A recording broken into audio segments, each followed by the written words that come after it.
Yes, it will be. Thanks, Kira. Appreciate it. Coming up next, we'll tell you when EV chargers will start being rolled out in strata buildings in communities around the nation.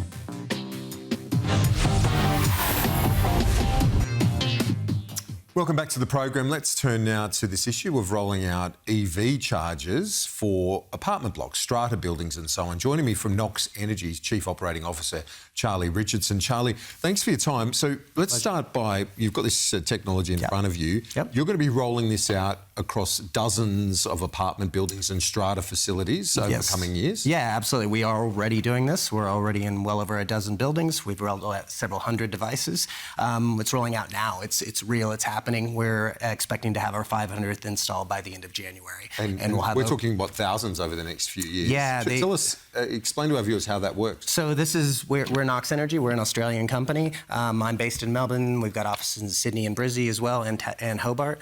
So for all intents and purposes, this is a smart plug. So it is a 10 or 15 amp power point with a brain on it, which has connectivity, it has a meter in it, and then we do all of our load management in the cloud. So obviously you can't just go putting a ton of power points into any common infrastructure space. You need to make sure you balance those in some way, especially if they've got a large draw like an EV on them.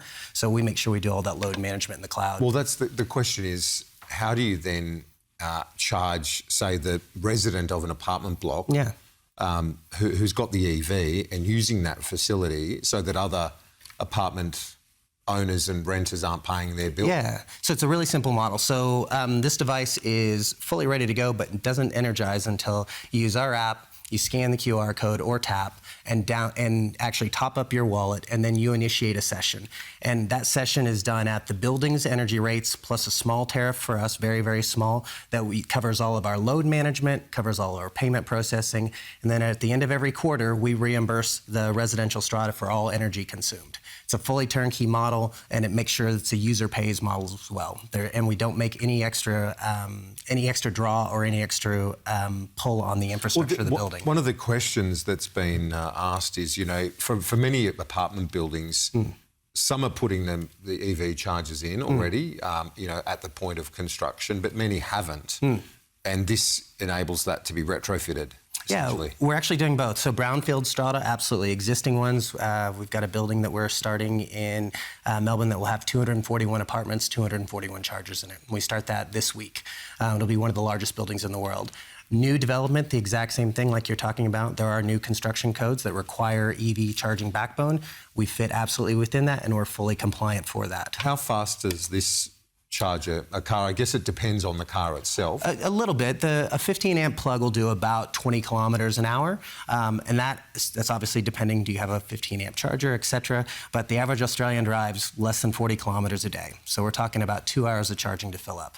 Behaviorally, what we actually see with our residents is they plug in twice a week, just like anybody that has a charger at home or anywhere else. So they get used to it, they come in, they plug in twice a week, it charges overnight, and they're ready to go. Do you feel that just finally, will this help speed up the rollout of EV chargers nationwide? Yeah, I think, you know, the conversations we have are about pure economics.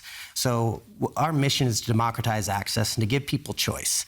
Just because you live in an apartment block doesn't mean you shouldn't have the choice to consider a plug-in hybrid or a fully electric vehicle, particularly the 4 million Australians who largely live in strata that's out of city centre. They're driving further, but historically they've not been able to consider an electric vehicle.